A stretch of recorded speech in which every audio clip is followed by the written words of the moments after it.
everyone. This is Mortgage Pros 411. I'm Audery Boyceno with my co-host Kevin Casey, and today we are joined by the fabulously smart Katey Dallosto. How are you, Katey? I am fantastic. How about you? Good. Lest you think she was just flashing a gang sign, just like she's in Hawaii. And that means what, Katey? It's just aloha. It means Hang it's like loose. please hang loose. We're cool. Okay. It's how it's you know what in California when you need to like change lanes, you kind of wave somebody like out the window, like, hey, They thank do you. this. They do this. So that's the No, we hey. don't wave. There's only one finger that goes up. Right. That's a Yeah. that's Yeah, a I one was gonna finger say, wave, you hope right? that's the finger that there's more than one finger, but anyway, okay, moving right along, kids. So this morning I got an email that literally the subject line was, "Are you still in the industry?" Which I thought, how rude. And then I thought, all right, maybe it's valid. So with that being said, let's talk about NMLS for a minute because we're hearing about some issues, aren't we, Kevin? Oh, yes, we are. Lots of them. First of all, how many people are scrambling right now? There's a lot of people that are scrambling to get their licenses done, or they haven't. They found out they didn't renew on time. If you have a California license and didn't renew before December 15th, and pay your fees, you are probably late on getting your renewal. You probably got a notice. Hopefully you got it already. But in theory, if you had any loans going, you gave up a percentage of those loans to somebody because you were not supposed to be practicing working on your loans if your license wasn't renewed by the state. Well, so literally we're seeing the notices saying if you have loans in the process and your license hasn't renewed, you will need to move those to another LO because you cannot close them. So I didn't get that. What?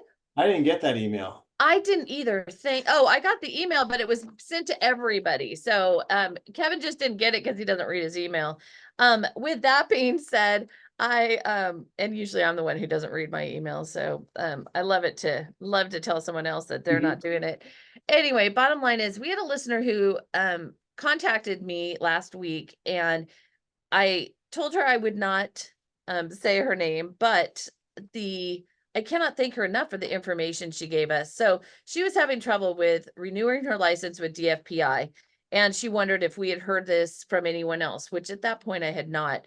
And so, could we help? Is there anything to do? But what she did is she was very much into the process, and then she's now resolved it. But she told me what the ins and outs were. So bottom line was she was working for an institution where she didn't have to have her license active for a while. And so she had it as inactive. So you think, okay, everything's fine and dandy. Well, what happened at some point was NMLS decided, and I don't know whether it was NMLS actually or the DFPI, but they changed I thought it was the DFPI, you said. So DFPI is one of the regulators in California. We're not guessing. It went from approved inactive to terminated did not renew.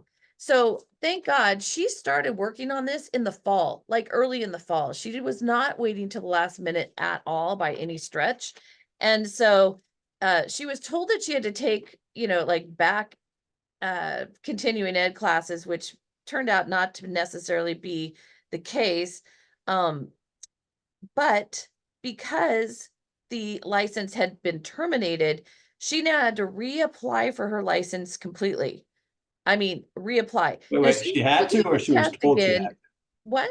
She had to, or she was told she had to? No, she had to. That's ultimately what she ended up having to do. She had to do new fingerprints, new background check, new everything, and new credit check. But she had done these 2 years of back classes. And so then she puts in a new application for a new license and did all the other accoutrement that goes along with that. And she got it done by December 5th. Okay.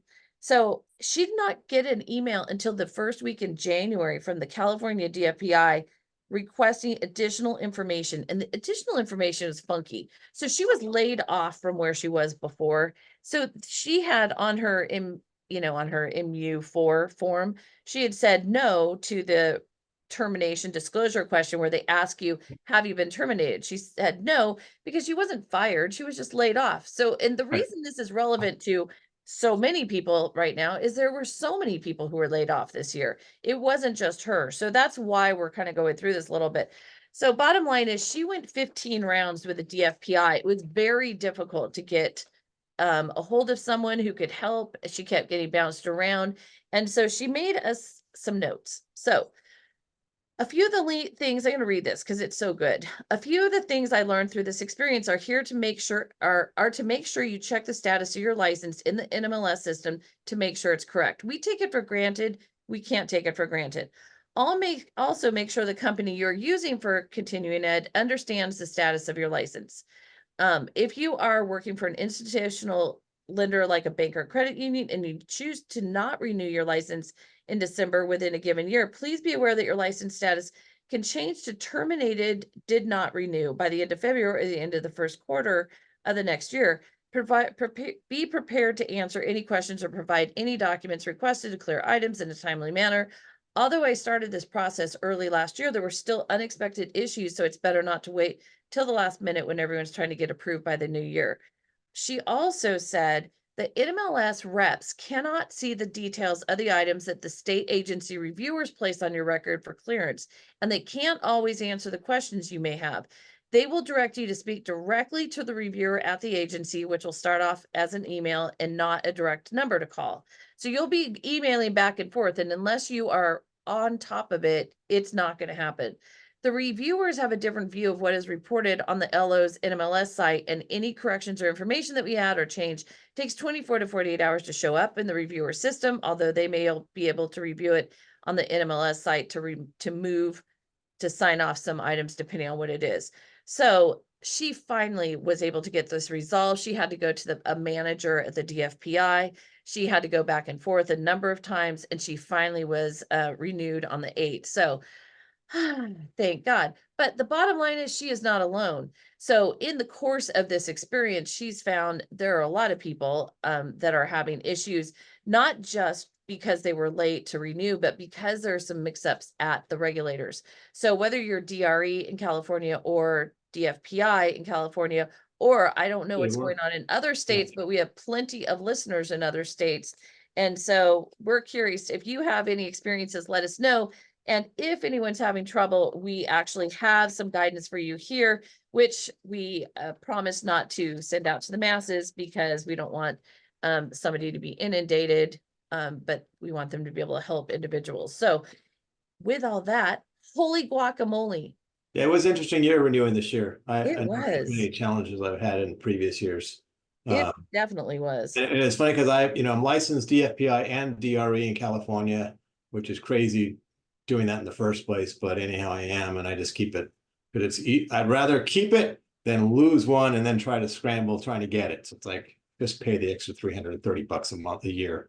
But I did notice like the state of Oregon, they were really fast in renewing my stuff, but the California DRE, which was a little slower than the DFPI, which I'm not technically licensed under, they were the slowest of them. So it was, yeah, I think DFPI is dragon, and yes, my DRE, yeah, my license I renewed like before the 15th of December, but like after the 10th or something. It was like 10th or 11th, something like that. And it was interesting to watch the process and how I think if my DFPI license renewed like on the 30th or the 29th of December, like with no days left. I'm like, well, thank God I didn't have it under there because I renewed it plenty of time. So yeah, there's a reason that we're not supposed to be waiting till the middle of December. no. I normally do it on the 1st. And for me, I had gone in and when I went in to do my renewal, it was like, oh, by the way, you need a new background check. I'm like, I just had fingerprints last year. How are fingerprints and background check not in the same year? But anyway, bottom line is, I hope you're all renewed. Are you all renewed? Did it all happen for you? And again, keep going in. If you are inactive in the system, then you have there's a grace period, I think, until the end of February, or you are not inactive, you're just late. It's much better to get it done before then. If you go after that time, then you become inactivated, and then it's much harder process of getting reactivated.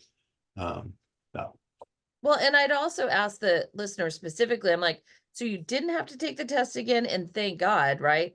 So there is a grace period of some sort on that, because that would have been a whole nother gyration of nightmare. But anyway, I just want to say thank you to her again for sharing this with us, for reaching out. She reached out for help and then ended up, being a great resource for us to know something that we wouldn't have known otherwise. And Jill is saying she checks her NMLS every other month, just to make sure. That's obsessive compulsive. I don't know, Jill, that's a lot.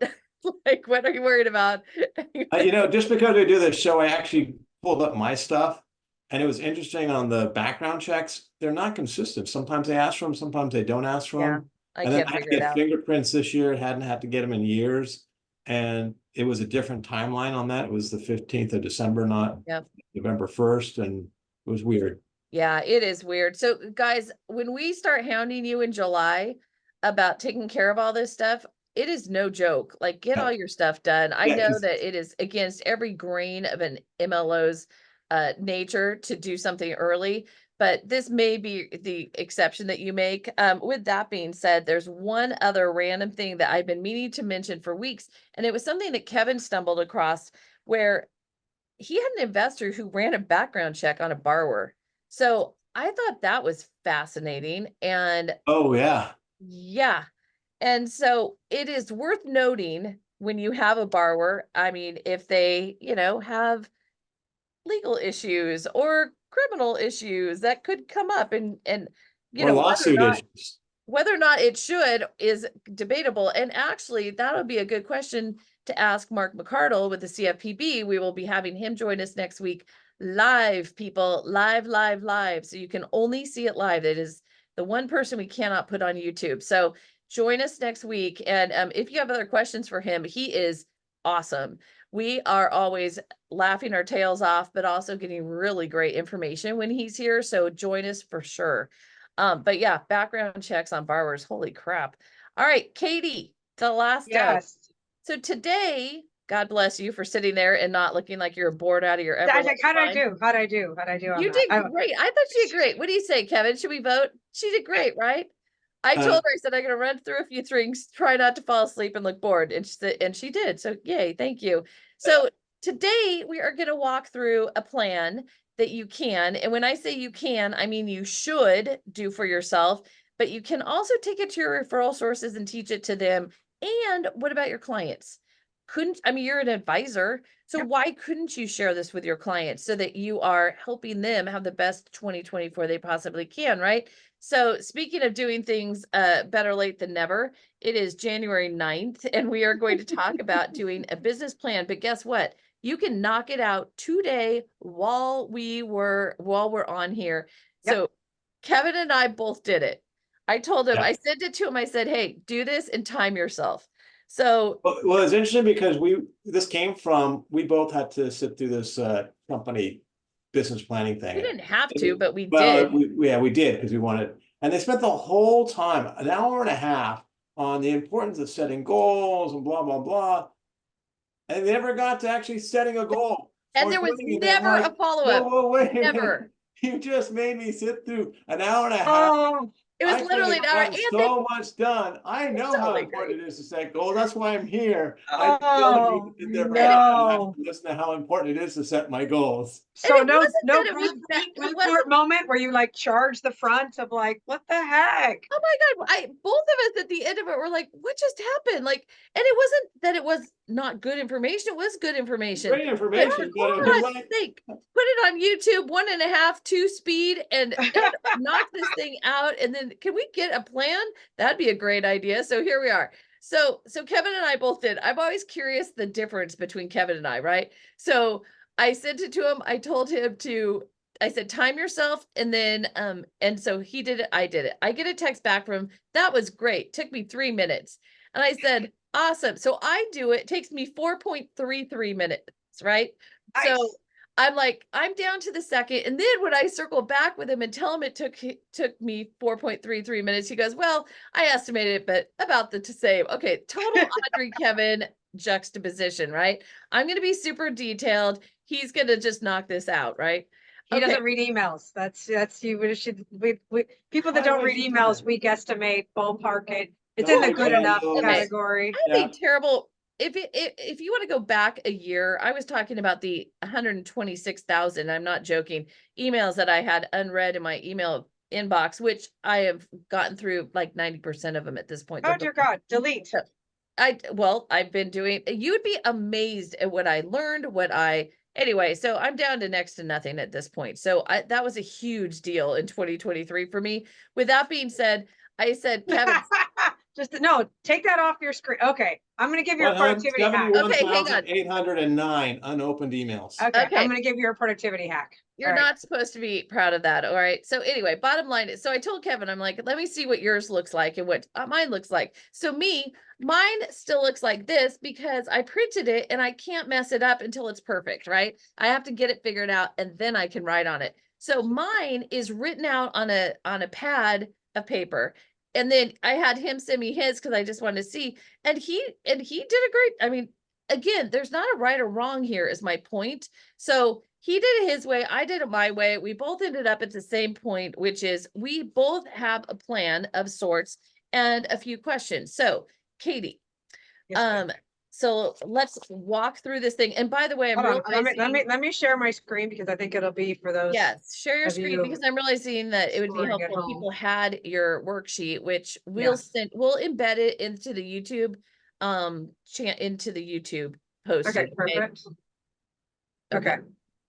So this is a 6-minute business plan for exactly the reason that you guys shared. I've been teaching this class for over a decade now.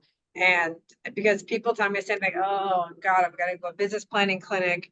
I end up with a 3-ring binder with the color coded sections for goals and my vision board and all the things. And then it sits in the drawer right next to my open house sign-in sheet. Right. Never to be looked at or seen again. Right. So I'm like, what if you had this on a 1-pager? And so this is actually a class I teach for real estate agents and mortgage people, mortgage professionals, realtors. I've had mixed groups in the class. I've done different. So I want all of you watching this to take this for your own business, but also it's just a great reason to pick up the phone and call your realtor partners and to say, hey, do you have I just did this 1-page business plan and there is a realtor version. Would you like to sit down over a cup of coffee and go over it? And then maybe I can find ways that I can support you in your plan for 2024, right? That's a totally different conversation of like, hey, let me talk to you about this loan product. You guys have heard me do the How to Speak Realtor class before, but this is the reason to call your realtor partners for the next, probably, I even say the first quarter, but jump on it right now because most of them do not. I had somebody this morning call me and say, well, I'm halfway through my business plan. I was like, how many pages is your business plan? Let me send you the 1-pager. Because if you're, like you said, it takes under 6 minutes, right? Right. And this is the thing. Like we don't, I mean, yes, I love those. I like to go to seminars. I'm sort of a seminar junkie, and an hour and a half thing on goal setting sounds like, a bucket of popcorn and a Coke. Like, yes, let's do that. Right. Like that. I love that kind of stuff. And if there's no plan to execute it, it doesn't matter. Right. Then it's just, I wish someday. Right. And we start singing like Snow White, and that's embarrassing. So this is, and these numbers, obviously, you guys write this on a piece of paper. I do have a little 1-pager has this written out for realtors.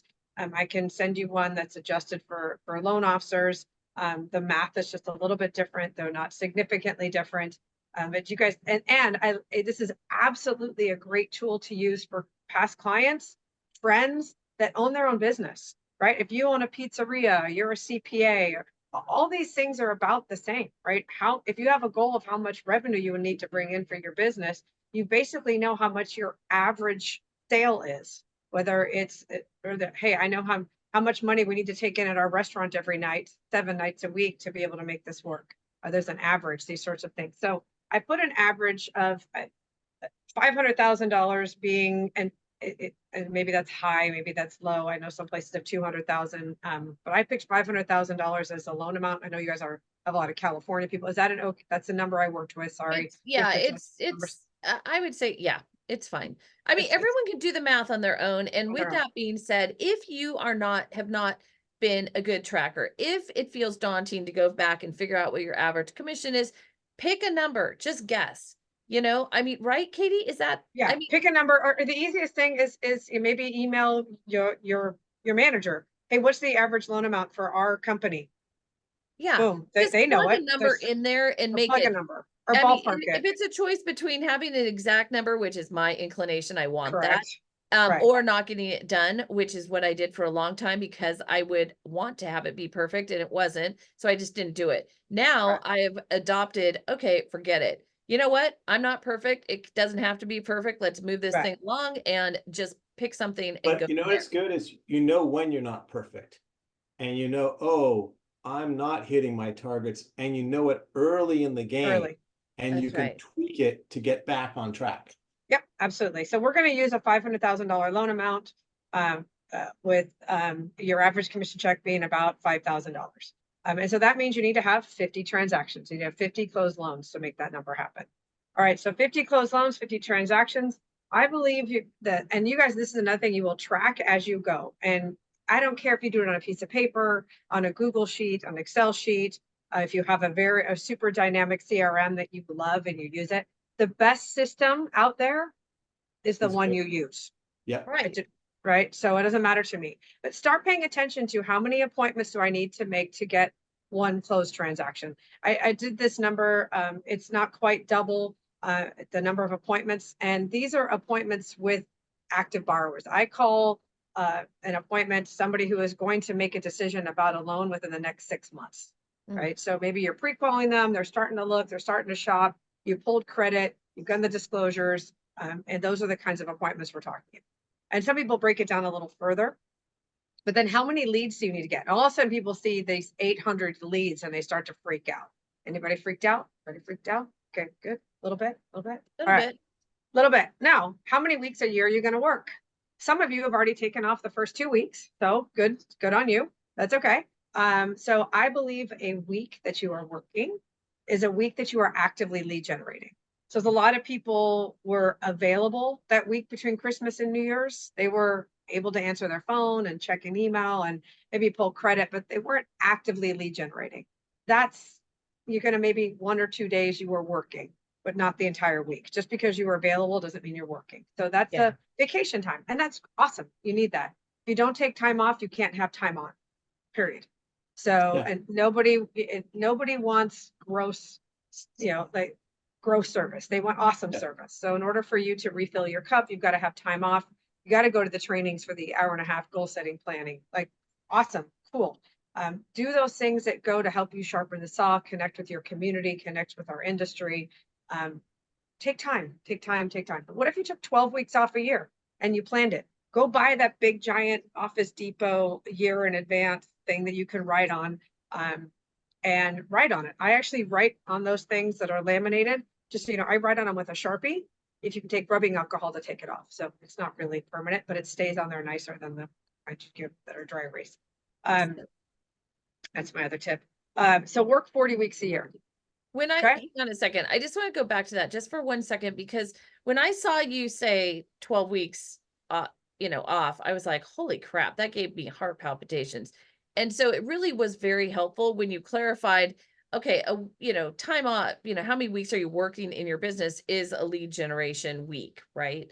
So that helped because that makes sense, because you don't have to take off 12 weeks. I mean, I went to Europe for a little over 2 weeks and I felt like I was working the whole time, but I was not lead generating, that's for sure. Yeah. I was responding to leads that came in. I was definitely working on loans, but I wasn't lead generating. So that it gives you something else to think about and wrap your brain around. And it was a good way for me to get past that when I saw that, Katey. So yeah.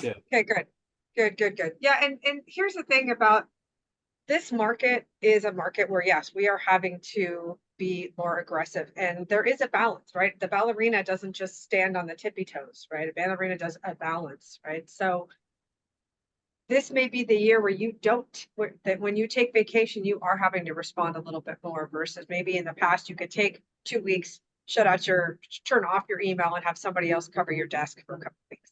This market may not be that way. You need to run your business your way. Just know that make this a finite time. Like, for this year, we're going to do it this way, but the goal is to be able to take time off and shut it down. And nobody lays on their deathbed and says, I wish I'd have closed one more loan. I'm just going to throw it out there. I had a conversation with somebody the other day who was talking about going to Europe and that they wanted to go, but they didn't want to go until they could take 3 weeks off and completely unplug. And I'm like, okay, so how realistic is that? And if you're delaying, and you've wanted to do that for years and you've never done it, perhaps a reassessment of that idea is in order. Because Or if you get to the end of your life, wouldn't you have rather spent 3 weeks in Europe and had and worked a little bit? Because again, like depending on what time zone you're in, sometimes it really, really works out. But I mean, I would much rather go and stay a little plugged in. That doesn't stress me out. Then so again, for each person it's different. My whole point is we all have sort of different ideas of what ideal is going to look like, and you decide what yours looks like. So again, it is so personal. There's no right or wrong necessarily. Some people will tell you there is absolutely a right or wrong, but the point is do it. And I want to chirp in on this one because I've done it both ways. I've done Europe where I've just gone over and worked, and it's great because you start around 3 or 4 o'clock in the afternoon and until like 7 o'clock in the afternoon, you take care of everything that's going on back home because of the 8-hour time difference. And then you're good. You had a great day. No one's calling you during the day because Yep. they're all sound asleep. Yep. And it's kind of nice. And then the other way though, my best year ever, I went to Russia for a month, totally checked out because it was kind of before cell phones worked over there.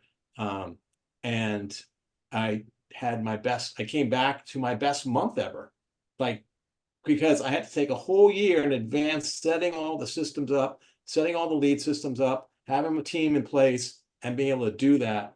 And that was absolutely my best year ever. So I wonder if you could replicate that now, though. I mean, you did that when dinosaurs were walking the earth. And so I don't know in the time of email and phones and cell phones and, people have such a different expectation and sometimes they just want you. And so anyway, I mean, I just got a new client because the lender they were working with before had a team and there was no personal hands-on anything. It felt very systematized. It didn't feel good to them. And, they're buying a $2 million house. So there is some value in making sure that you're reading the room. It's not a one size fits all for every borrower and everyone's needs. And, what are you going to do with that? So anyway, Katey, and I just have a quick question because when we got to the annual goal part of your worksheet and I could figure out how many transactions I needed to do, but I didn't know how many appointments I need to get those transactions. We're not there yet. We're not there yet. We're not Okay, there good. yet. Okay, We're okay. getting there. Well, All I right. just want to I do touch on a vacation thing because I hear that a lot. The people that take more vacation and completely shut it down have their best years ever. And we all know that you get busy right before you go on vacation. That's So true. the intention is to go on vacation. And then I'm going to challenge you a little bit around people want the personal touch. It doesn't have to be you. You just maybe, so I'm just going to ask the question. Everybody, has anybody ever been to KFC? Yep. Nope. Never in your life. Okay, that's not true. I guess I've Okay. been. All right. Did you have the Colonel's chicken? Yeah, it was disgusting. Okay. Kevin, did you have the Colonel's chicken? I guess I did. It's been years. Okay. Did the Colonel make it for you? Yes, he No. does, personally. Oh. No, the Colonel does not make your chicken. And why not? Why doesn't the Colonel make your chicken? He's dead.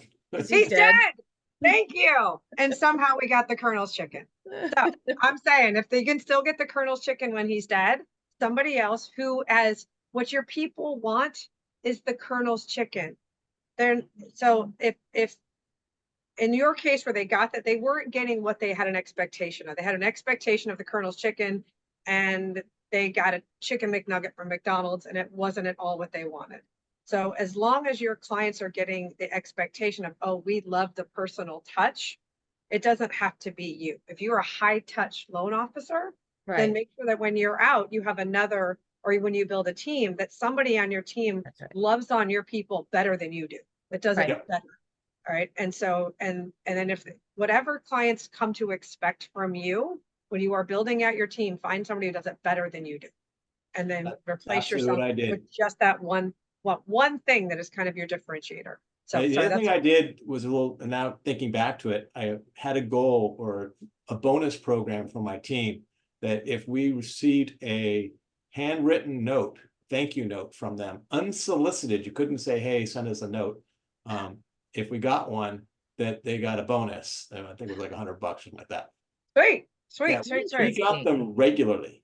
All right, that's Yeah. awesome. I Yeah. love it. It is. All right, so let's go back to, so we're working 40 weeks a year. We've already figured out everybody's already going, we're going to Russia, we're going to Europe, we're going to go to Hawaii. We're going to do lots of fun things, and we're going to take off to sharpen the saw and connect and go to networking events and all the things, business planning. So now we got 40 weeks that we're working. All right, that means you need 20 leads a week to get those 400 leads. So think about it, that's 4 leads a day. So where are we getting those 4 leads? We'll talk about that in a little bit. So 20 leads a week, that means 4 appointments a week, right? With our conversion rates, that's what we converted, that we're going to have our four appointments per week, and then 1 to 2 transactions closed. I'm sorry, I missed that. I need to change that to weekly, not bi-weekly, to close 50 transactions. All right, so that's done. That's your business plan. And just like that, poof. Just like that, it's over. It's over. It was less than 6 minutes. You guys did it. I mean, I say 6 minutes because I talk it through, so I have a little bit of talking part. But if you just have the piece of paper, it's essentially math. So Yeah. I don't know if you guys have ever heard of this company called Gold Cloud. I'm doing some work with them and some coaching with them, but they actually I actually helped them build out the realtor portion of this. They had it already built out for the loan officer side. It's all tied to your LOS, so that you can actually track. It's the exact same numbers we just went through. They do it on Gold Cloud automatically. So if you want to do your piece of paper and you have it, if you're somebody that's techie, take a look at Gold Cloud. We are doing a coaching program. It's goldcloud.com. I'm one of the coaches that are involved. We already started a program, but we're continuing to talk to people. If you like how that works, or you have realtors that say, hey, this, and you show them the 1-page version, there is the technology. If you're somebody that's more techie and wants to see, go check out goldcloud.com. Adel is the founder, and it's really awesome because to Kevin's point, really early if you got to adjust the sales. Yep. Right. Really, really early. And so yeah, when I did it, I had to have 35 leads a week. I mean, a month was my goal. So as long as 35 leads coming, I knew. And so you'd go 2 weeks in and you're like, I only have 5. Yeah. Uh-oh. And so, but you would know it at week 2. And so you would start doubling down and start, oh, wait, I got to crank something up, throw in an extra seminar, do something that would generate more business. And sure enough, by the end of the month, you would be at the 35 because you saw it early on. Versus if you looked at it at the end of the month, oh, I only got 10. Well, now it's too late to make up the 25 that are missing. Right. And Gold Cloud automates that. So you can see it's green, yellow, red, right? So am I on track? Am I off track? Am I a little bit off track? Right. That's the yellow. Like, whoa, okay, we're not quite there. And red is like, whoa, gotta go to a bar and go meet 100 people and talk to everybody about mortgages. Yeah. The other really big thing on tracking your goals and stuff is track for fall through. 2023 was brutal on fall through for me. And I know it probably was for a lot of other people, but it's something that I didn't, normally track. That, okay, I've got these loans that are set to close next month. Figure out that some of them are going to get delayed and some of them are going to outright cancel on you, and build that into the system so that you still close the number of business deals you want to close each month. It's something I need to work on for 2024 because it really just was brutal last year. I mean, it had so many deals fall apart at the last second. It was unbelievable. For stuff I had never heard of in my entire 27 years in the business. Well, and again, like in Kevin's defense, we're not doing, Fannie, Freddie, vanilla, easy peasy stuff. We're doing complicated investor, cross collateralization. This deal's in Washington, this deal's in California. You know what I mean? Like it's complicated right now. So with that, we had Simran software come on last year. We started introducing the idea of tracking your activities, which again goes against the MLO's nature. And it's so important because if you call someone today, you need to write down that you called them, but also when are you following up?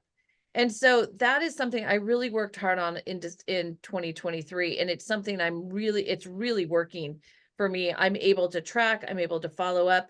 And it's funny because I had looked at these day timers from, I don't know, 10 years ago. And literally, like in the to-do portion, there was nothing there in a lot. I'm like, how did I even function? I literally don't even know how I functioned. And so it is a departure for us from what a lot of LOs did for a lot of their career, unless you started off at a big bank where they taught you the systemization and, you were put into a structure that you had to conform to. The rest of us were left to like airy fairy, hey, if it's supposed to be, it'll be. And that was just a bunch of baloney. And we're really having to learn it later in our careers. So I promise it is liberating. When you embrace it, it changes your life. Oh, It is so great. And these tools that Katey has are wonderful because they're simple. I mean, she gets it to the point where anyone who has ADD and the attention span of a gnat can actually engage and get it done. It's wonderful. And then you might have noticed a little theme for us this year. Last week, we showed you about Google profiles and how to claim them, et cetera, and how important that is. These are things you can do in your own businesses and use in the beginning, now, but also take to your referral partners and your clients, et cetera, et cetera. So the whole idea is, get out of your shell, do things differently this year and be proactive, right, Katey? well, it's funny. Kevin talked about noticing it, partway through the month, week 2. Oh, I only have 5. My goal was 35. A lot of us got into this business because we wanted to be our own boss. Right. When Right. when I sold for ADP, we got everything you're talking about, the structure, the contact management system. I mean, old school stuff. This is as old as the day is long. To just track, my boss used to look at my sheet. How many calls did you make today? And if I wasn't making between 50 and 100 dials a day, I would get fired. Right. Like, hello, yeah, I've got a certain number of appointments I got to hit because it's just conversion, the same conversion I just did. I did this at ADP when I was 22 years old. How many contacts, how many dials, how many appointments set, how many appointments held, how many converted into paying clients. Yes, it is the bit of the hamster wheel, and that's sales. This is what a free market economy provides. Right. Opportunities to track this stuff. And I get so many people that say, oh, I don't want to have to make my calls.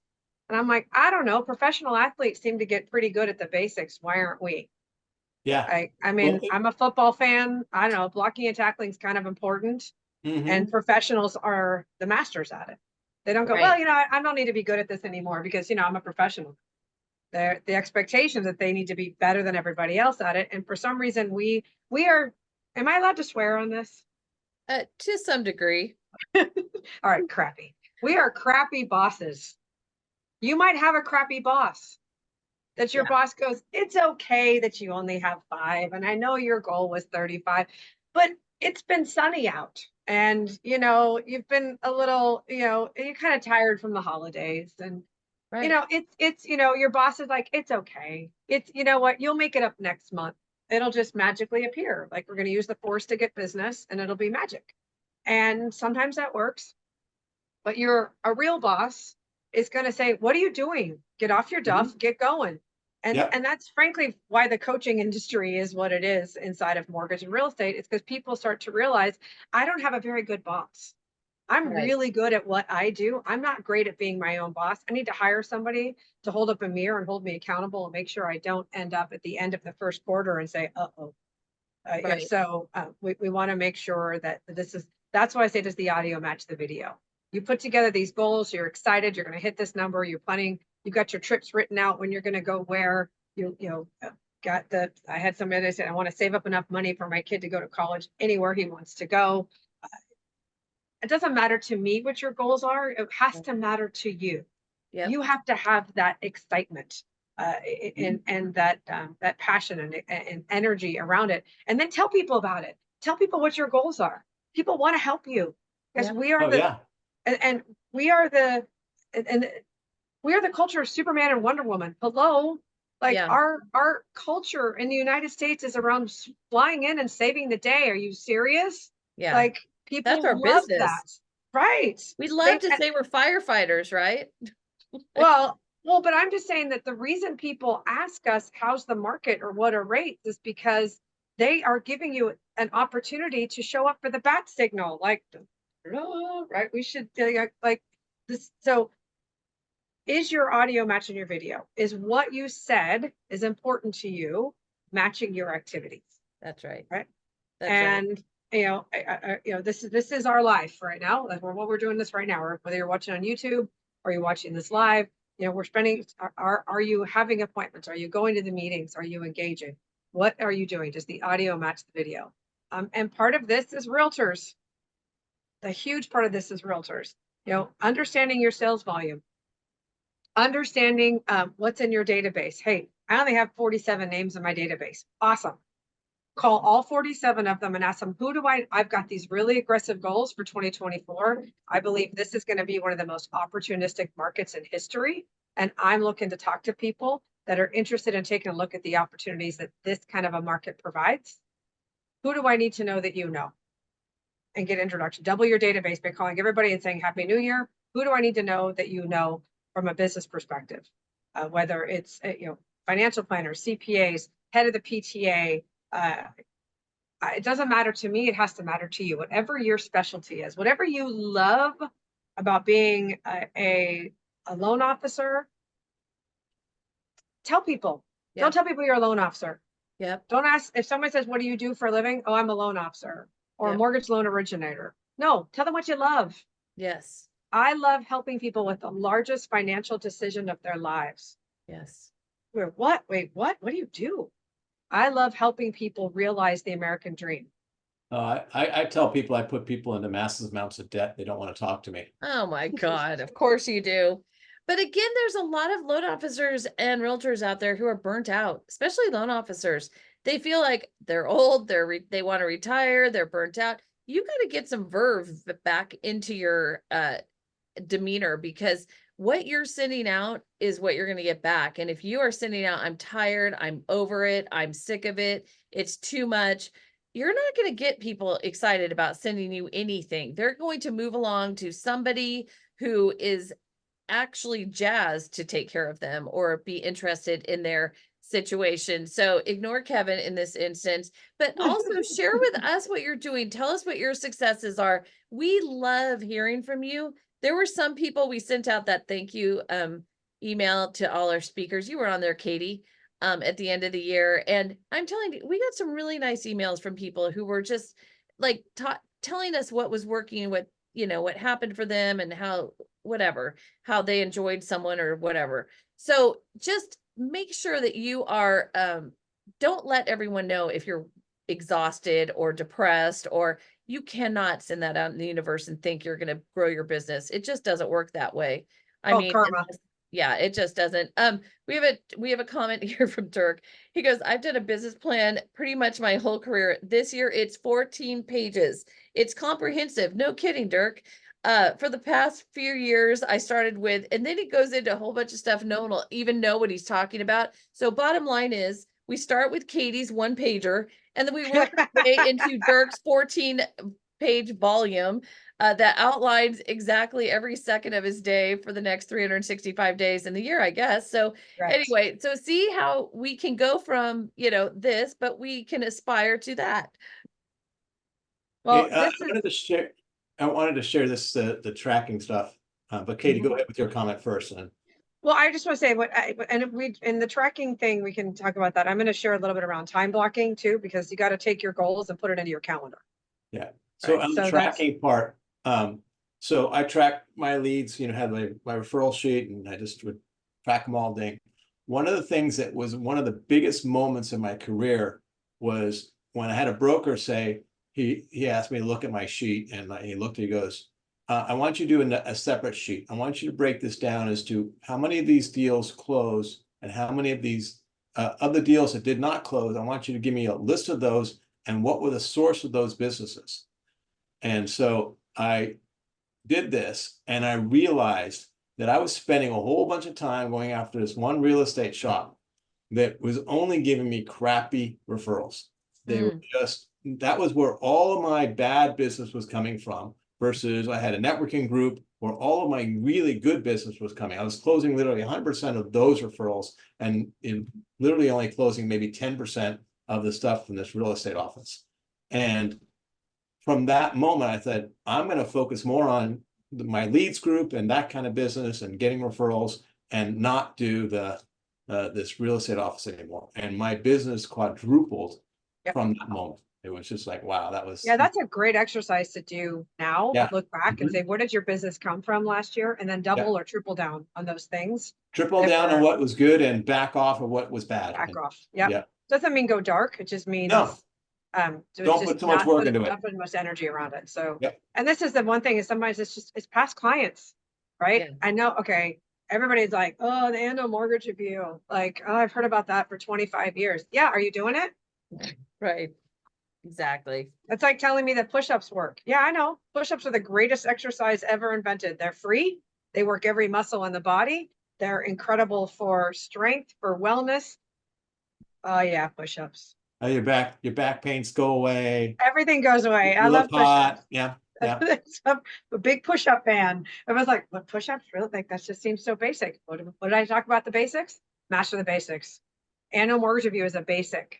And so many people eye roll me about this. And I'm like, I remember Todd Duncan saying it at one of his events, like, oh, you guys keep, giving me a hard time, but the people that are the top performers are the ones that are doing this.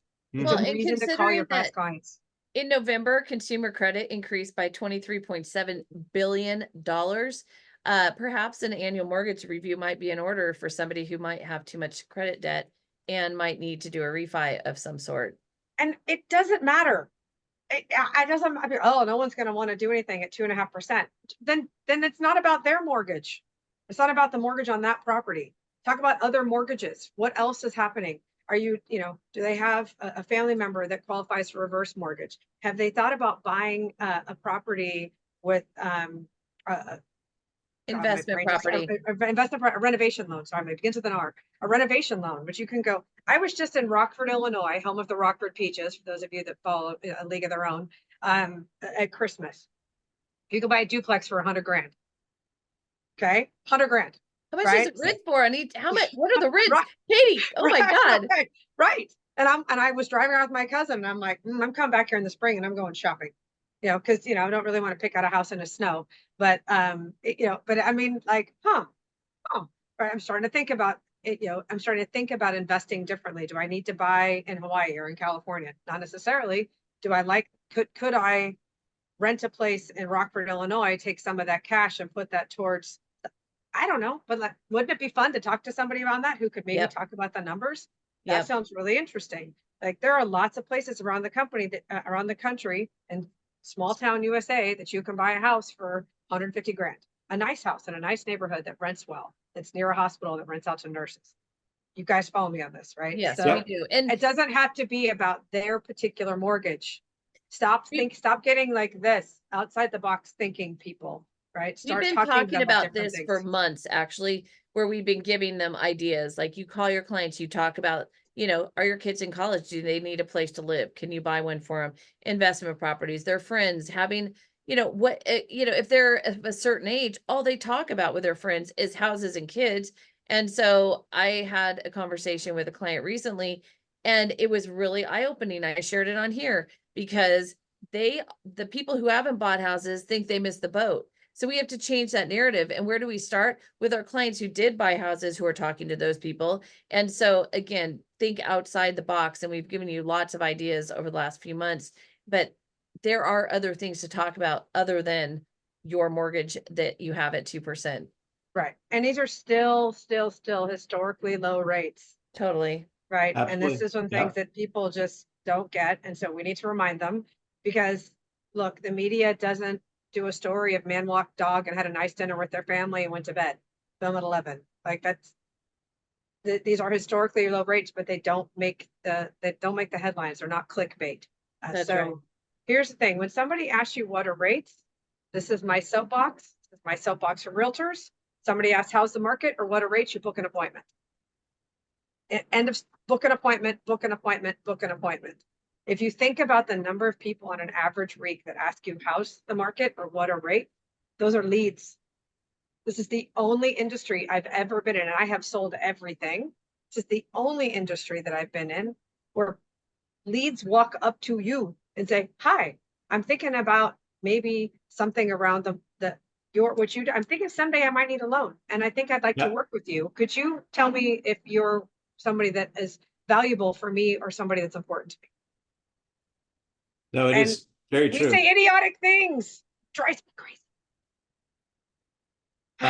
You know, one of the things that's really interesting though is realize that people don't walk up to other people and ask those questions. No. And I know. So it's really funny because I have a networking group, and I used to ask, "Oh, if you know anybody who's got a rate of 7%, you know, they're a great referral and blah blah blah." And then I realized one day I read the tipping point that that's not what people ask other people. They only ask me these questions at a social. "Oh, I'm paying 7%. Should I refinance, or is now a good time to buy?" And so I started learning how to ask my networking group how to find my referrals because of things that people would walk up and ask them. And one of the things was, "Hey, I just got that big promotion," or "I just got the big pay raise," or, you know, or "I just changed jobs." And so I would train them to say, "Hey, so are you thinking about buying a house now?" And they'd be like, "How did you know?" And I go, "I have a great guy you need to talk to. Talk to Kevin Casey." And it worked great. Okay, let me ask you guys a question, and you can put it in the chat, or I'll just ask you two. Raise your hand if you love moving. Said no one ever. Yeah. Okay, moving is a giant pain, ginormous pain. So if somebody is going to move, we as humans move towards pleasure or away from pain. Which one is it? What is somebody looking to do? What's the motivator? Asking what are rates is the most personal question that people ask publicly. This is your largest financial investment of most people's lives, the number one indicator of generational wealth. What is happening in their world that they are talking about this, that they are asking you this question? Wow. Asking people around, what are rates? I don't know. It depends. Is it a condo? Is it single family? Is it an investor? Are you going to live in it? Is it for you? Is it a first time home buyer? Is it a vet? Is it a land deal? I don't know. I can't answer that question for you because rate is so personal. So, and I'm not going to sit here and talk to you about your bankruptcy and your alimony payments. We're going to have a conversation. And is this for you, or is this for somebody that's important to you? Sometimes people ask, how's the market? They're thinking about great grandma's house, that they've got to sell great grandma's house because she can't go up the stairs anymore. And oh my God, 55 years of grandma's crap is in this house. And it's overwhelming. And they're getting to the point where like, okay, we may have to do, and they don't even know that a reverse mortgage exists. Right. And how to do it, and how to help great grandma do a reverse for purchase. She can sell the 2-story house, move to a 1-bedroom condo in an adult community, have the last chapter of her life being the most fun ever, right? Because of the reverse report, you're about to change. And those places are fun. If you've ever been to one. Way fun. Oh my God. It's like college. I got the elevator in one in San Francisco, big, skyscraper building with, all senior housing. And I get in the elevator and oh my God, it was a party going on in the elevator. Amazing. Oh, yeah. I told my grandmother was in one, and I was like, this is like college with no classes. Like all you guys do is party. Literally. It's like living in a college dorm. Yes. Yeah. No parents telling you can't spend the night at your buddy's house. So. Right. Agreed. All right. So I know we've got just a couple more minutes, but just stay in touch with your people, add names to your database. How's the market? Let people know the market. What are rates is a very personal question. Can I Google rates? Of course I can. Can I Google the market? Audrey and I talk about this. I grew up in Walnut Creek, California, 3 school districts in one city. The average home price means nothing. It means absolutely nothing. So I need to know your address. I need to know specifically what you're looking for, the school district and your specific address. And by the way, 2 high schools in with very different school districks. So it's like Ignacio is one of them. Well, Ignacio Valley is not in Walnut Creek. It's in Yes, it is. It is a Walnut Creek. There's a certain part of Walnut Creek that the kids go to Ignacio. Oh, Yes. That, yes, but the high school's not in Walnut Creek, yes. No, but I'm just saying you Anyway, could buy a yeah. Walnut Creek Which- address what and your zip kids code go are to you in? school in That's Let me very guess, 'cause important. I don't know Exactly. where Ignacio is, but let me guess, it's in Concord. It's in Concord, it's in the hood, I guess, it's in okay. the hood. Concord, it runs through a few places. Anyway, bottom line is, yeah, it all matters. And buddy, Dirk keeps posting. I want to know from Dirk if in his 14-page business plan, how many times can I get mentioned on Mortgage Pro's 411 is part of his plan. So, yeah, he'll let me know, I'm sure. Just quickly, I want to mention a couple of things. So this week we have inflation numbers again. So on Thursday we have CPI and on Friday we have PPI, and those are market movers, kids. And so make sure that you are on track with keeping up with, don't think, oh, rates are going to get so much better and miss out and have your clients get Nope. be in trouble. So anyway, so I'm So there are, I know Audrey and I go back and forth, but some of my sources are saying that rates aren't going to be lowered by the Fed this year. So that's Okay. a possibility out there. Raise your hand if you have It's gonna control over happen. rates. Who has Yeah. control over rates? Nobody So- on this call. nobody has control over rates. However, Kevin and I do go back and forth on this because one of the places that he watches, what is it, Bloomberg, Kevin? Yeah. Bloomberg is saying that there won't be any rate cuts this year. The Is that it? possibility of there be no Fed. rate Yeah. cuts this year. So, and the market has priced in like numerous rate cuts, and it is Well, they were unlikely. ridiculous at first because they were thinking it'd be like in March. I just don't see that. So we'll see. The bottom line is it's interesting because we're getting the forecasts that are coming out right now.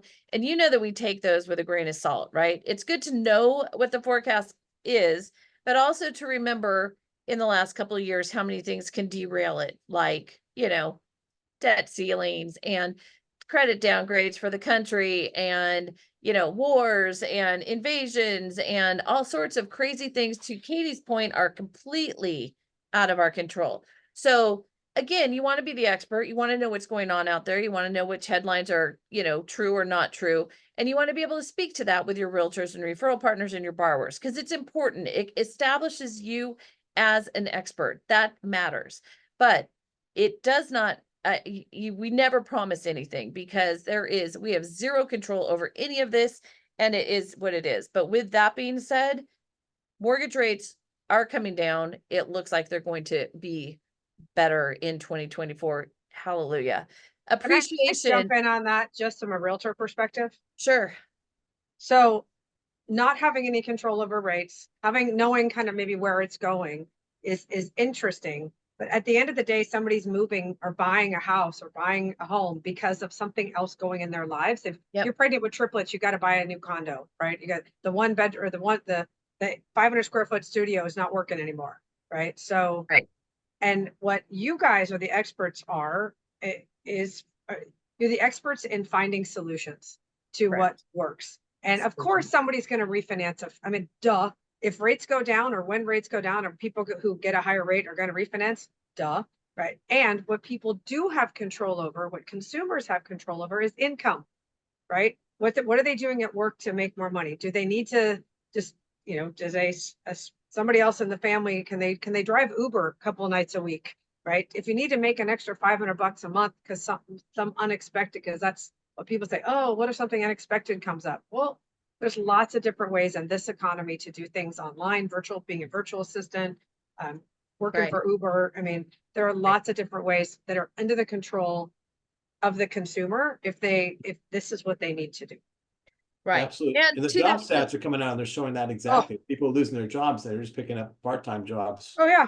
The part-time jobs are driving the jobs numbers right now. With that being, I have an appointment this afternoon with a couple who owns a rental property and primary residence with an ADU, and we refinanced them into the lowest rates that existed 2 years ago.